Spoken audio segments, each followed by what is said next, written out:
Hello friend, कैसे हैं आप? उम्मीद है सब ठीक से हैं। चलिए आज बात करते हैं शेयर मार्केट की। शेयर मार्केट में लोग प्रॉफिट करने के तो बहुत तरीके बताते हैं, लेकिन नुकसान से और लॉस से बचने का तरीका बहुत कम लोग ही बताते हैं।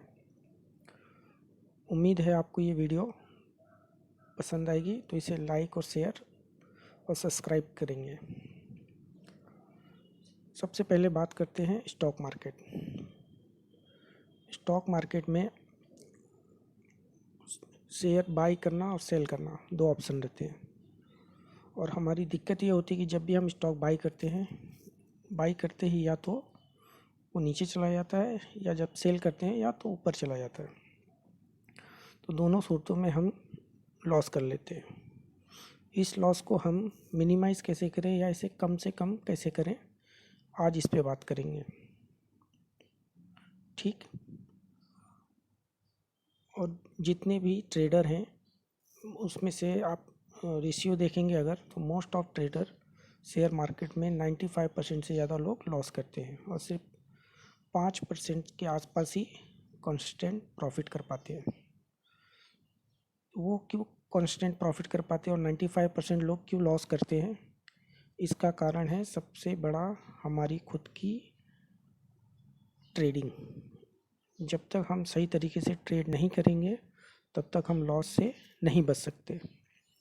तो ट्रेडिंग कैसे करें और लॉस हमारा मिनिमम कैसे हो, इस पे आज हम चर्चा करेंगे। देखिए, जब भी हम स्टॉक बाई करें तो अपने पूरे कैपिटल का एक ही बार में ट्रेड नहीं लेना है। ध्यान रखिए।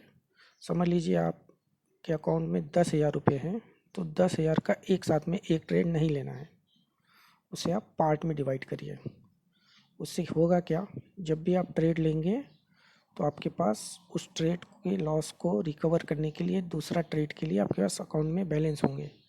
हमारी सबसे बड़ी दिक्कत यही होती है कि जब भी हम ट्रेड लेते हैं डायरेक्ट पूरी कैपिटल का एक ही ट्रेड ले लेते हैं, जिसके बाद हमें नुकसान उठाना पड़ता है। हमारे पास कोई भी एवरेज करने का या उसे कम मिनिमम लॉस करके निकलने का ऑप्शन नहीं रहता है, फिर हमें बड़ा लॉस हो जाता है। तो सबसे पहले आप जब भी ट्रेड लें तो मिनिमम क्वांटिटी में ट्रेड लें।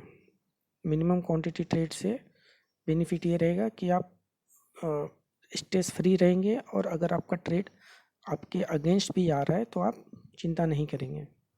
दूसरा सबसे बड़ा वजह है लॉस करने का कि जब भी आप ट्रेड लेते हैं आप without any knowledge, without any fundamentals और टेक्निकल के आप ट्रेड ले लेते हैं, जिसके कारण जब मार्केट गिर रहा है और वहाँ पे हम बाई कर रहे हैं, मार्केट ऊपर जा रहा है और वहाँ पे हम सेल कर रहे हैं, तो ऐसा नहीं करना है दोस्तों। जब भी ट्रेड लेना है सोच समझ कर और जान परख कर टेक्निकल पूरा अंडरस्टैंड करके ही ट्रेड लेना है। Trading it's not very easy, very much have to learn before take trading. और मेरी एडवाइस उनके लिए है जो अभी फ्रेशर हैं, तो जिन्हें अपना अकाउंट वाइप आउट नहीं कराना है, तो सबसे पहले अगर आप फ्रेशर हैं तो बिल्कुल भी इंट्राडे ट्रेड ना करें। आज मैं अपना 12 साल का एक्सपीरियंस बता रहा हूँ कि मैं स्टार्ट जब मैंने किया था इंट्रा ट्रेड से, जो कि मुझे सबसे लास्ट में करना था और जो मैंने फर्स्ट कर दिया था, जिसके कारण मुझे बहुत सारे लॉस हो गए। समझे दोस्तों? तो इंट्रा ट्रेडर सिर्फ और सिर्फ जो 10 से 12 साल एक्सपीरियंस बंदे रहे उन्हीं के लिए है। फ्रेशर के लिए इंट्राडे ट्रेडर से दूर रहना ही बेहतर है। उन्हें अगर स्टडी के लिए चाहिए तो वो इन्वेस्टमेंट में छोटी छोटी क्वांटिटी करके एनालाइज कर सकते हैं कि ट्रेड स्टॉक मार्केट काम कैसे करता है।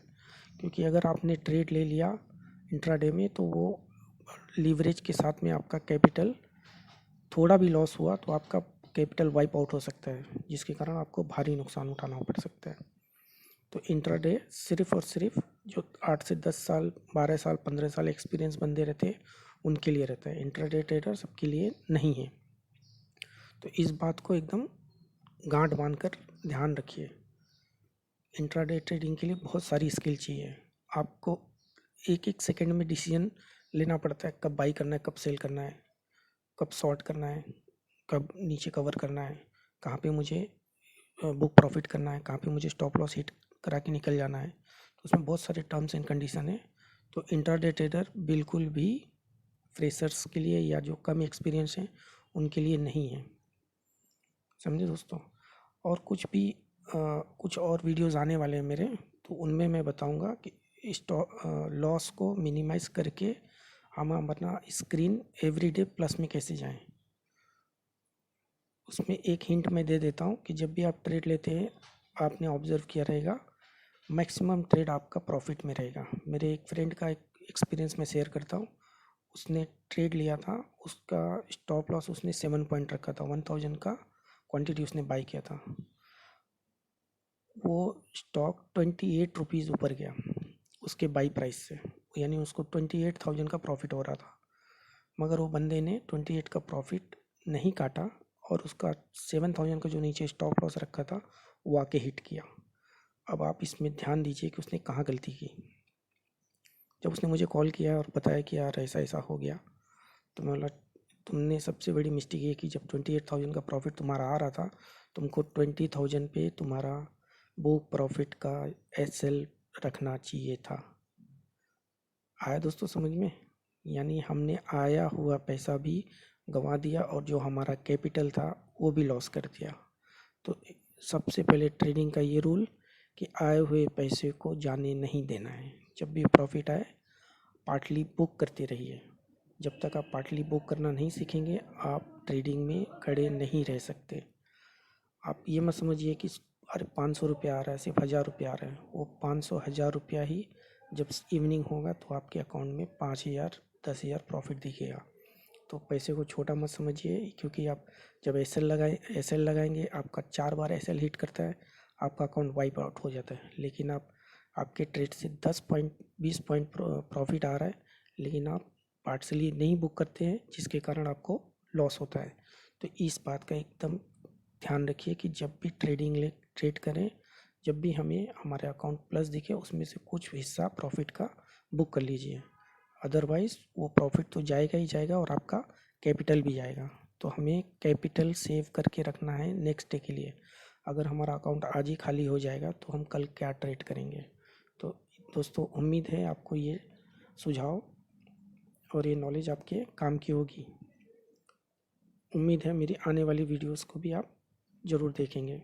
तो trading is not a gambling, it's a profession. तो कभी भी गैम्बलिंग की तरह ट्रेडिंग नहीं करना है। विदाउट नॉलेज ट्रेड नहीं करना है। जब तक हमें कंफर्मेशन ना हो जाए, जब तक हमारा एनालाइज सही से ना आ जाए, तब तक हमें ट्रेडिंग नहीं करना है। और फ्रेशर्स के लिए तो इंट्राडे बिल्कुल नहीं करना है। आज समझ जाओ दोस्तों, वरना आगे चल के बहुत नुकसान होगा। फिर पैसे जब ख़त्म हो जाएंगे तो बहुत सारी दिक्कतें आती हैं, आपको भी पता है। ठीक है, उम्मीद करता हूँ ये वीडियो आपको पसंद आया होगा। प्लीज़ मेरे चैनल को सब्सक्राइब, लाइक एंड शेयर करिए और बेल आइकन को दबा दीजिए ताकि आने वाली नोटिफिकेशन आपको मिलती रहे। धन्यवाद दोस्तों, थैंक यू।